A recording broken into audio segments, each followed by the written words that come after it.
responsibility in an MNC. But first of all, let me introduce me and my teammate. I'm Bintang Nadhiva with last three digit of MPM is 020, and my partner is Muhammad Yuki Fairuuz with last three digit of MPM is 071. So first of all, this is our learning objective. And the next one is international ethic and social responsibility. International ethic involves the moral choices made by big companies across different countries, such as avoiding child labor, bribery, and environmental harm. Critics argue companies misuse resources and influence government, while others believe they alleviate poverty and improve living conditions. Companies are not prioritizing social responsibility.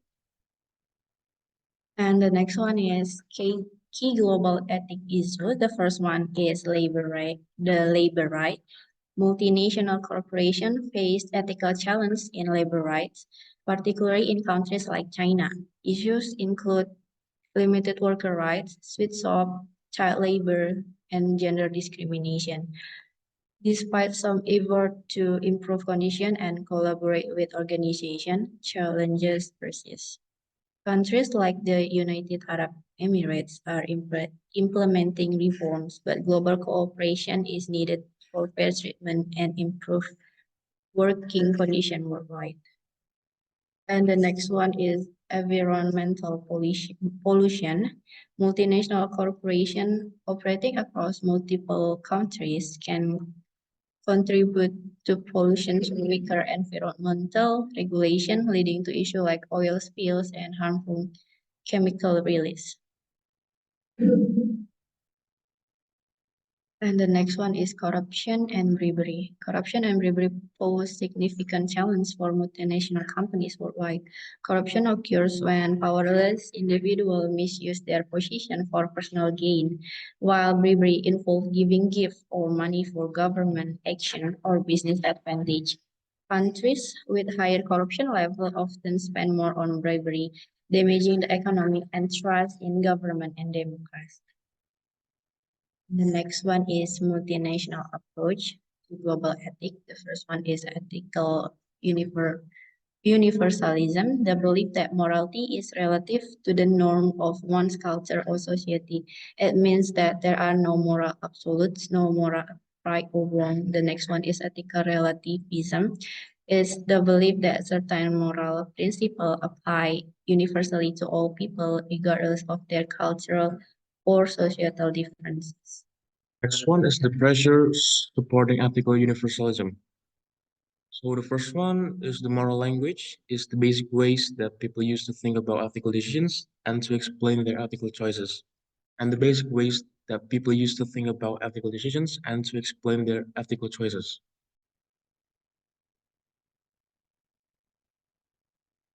And the next one is building the socially responsible company. Corporate social responsibility, or CSR, emphasizes that businesses have a responsibility to society beyond profit, considering the welfare of customers, suppliers, and shareholders. A socially responsible company provides ethical guidance and proactive systems to prevent negative impacts on others, ensuring a positive corporate image. And the next one is the stakeholder analysis. The socially responsible multinational proactively assesses potential consequences of its activities and strategies on stakeholders. To address strategic issues, they conduct regular stakeholder analysis, assessing their influence and impact. And this process starts with identifying stakeholders, considering groups that could impact the company's survival. And the next one is the codes of conduct. Codes of conduct is a specification of appropriate employee behaviors and multinational responsibilities. Codes of conduct communicate a multinational's ethical values to stakeholders, specifying appropriate employee behaviors to inform them of potential unethical situations.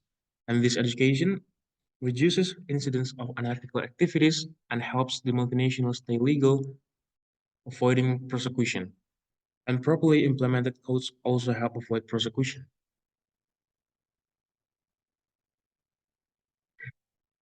And the next one is ethics monitoring and enforcement. The successful ethics program requires monitoring and enforcement from multinationals. Monitoring involves assessing performance and progress, providing valuable benchmarks for assessing employee and company achievement of the code of conduct, and enforcing ethical behavior through rewards and punishments is also crucial. Multinationals should set goals to determine progress in corporate social responsibility and set ethical benchmark to ensure compliance with the code of conduct. And the other key elements of the successful social responsibility multinational is the first one is setting the example at the top. The next one is making ethics part of the multinational strategy. The third one is investing financial resources. The fourth one is involving all employees. The fifth one is communicating. And the last one is establish ethical culture. And the study case that we brought today is the Volkswagen emission scandal. In 2015, Volkswagen installed a software in its diesel vehicles to cheat emissions tests, causing emissions to exceed environmental regulations. The defeat device detected emissions during testing and reduced them to meet regulatory standards. And the scandal raised ethical and environmental concerns, causing backlash from consumers, regulators, and environmental groups. And the Volkswagen faced lawsuits, fines, and a decline in public trust. And the company's reputation was severely tarnished, and the top executives resigned. And the scandal serves as a reminder of the importance of ethical behavior in multinational corporations and the consequences of prioritizing profit over environmental and social responsibility. It underscores the need for robust ethical frameworks, effective governance, and corporate accountability to prevent similar incidents in the future. Once the world's top automaker, Volkswagen has fallen to number 2. One reason? The company admits it rigged 11 million vehicles worldwide to cheat on emissions tests. Here's a breakdown of the scandal, blow by blow. A group of scientists at West Virginia University discovered that Volkswagen was using software in its diesel cars to cheat on clean air tests. The software detects when the car is being tested. The engine then runs differently, making emissions seem cleaner than they ordinarily are. They find emissions are up to 40 times higher than legal limits, but the company repeatedly denies the claims to U.S. officials. The U.S. Environmental Protection Agency announces that Volkswagen was manipulating its diesel cars to score better on emissions tests. Volkswagen admits rigging 500,000 cars in the U.S. to work around emission laws, but the company's problems are bigger than that. It admits the problem is global in scale, affecting 11 million cars worldwide. Amid calls to fix the affected vehicles, VW halts the sale of diesel cars in the U.S. CEO Martin Winterkorn apologizes and resigns. He's replaced by Matthias Müller, the head of VW's Porsche brand. Meanwhile, Volkswagen is hit by endless lawsuits from customers upset that their cars have lost value because of the software. Volkswagen's German headquarters are raided by police in search of incriminating documents as German prosecutors investigate. Volkswagen says they are cooperating, and anyone involved will face the full consequences. Days later, the French and Italian offices are also raided. Plans are announced to start recalling the 8.5 million affected cars across Europe. The company says they will be fixed by the end of 2016. VW cedes its recently won title of world's top automaker to Toyota. Michael Horn, head of Volkswagen in the U.S., testifies to U.S. lawmakers, blaming the scandal on a few engineers. Senior management was not involved, he says. After months of apologizing, VW decides it's time to pay up. The company forks over $500 each to owners of affected cars in the U.S. The gesture cost Volkswagen $250 million, but for some customers, it's no longer enough. They demand a buyback of the rigged vehicles. 9 managers suspected of involvement in the scandal are suspended by the company. Volkswagen says it will set up a fund to compensate owners, tapping mediator Ken Feinberg to decide how much each should get. Another exec is out. This time it's Michael Horn, CEO of Volkswagen Group of America. He resigns.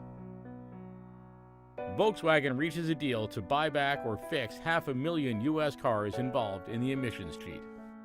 The company says the price tag for the crisis is double its original estimate. It sets aside about $18 billion to deal with the cost of the scandal.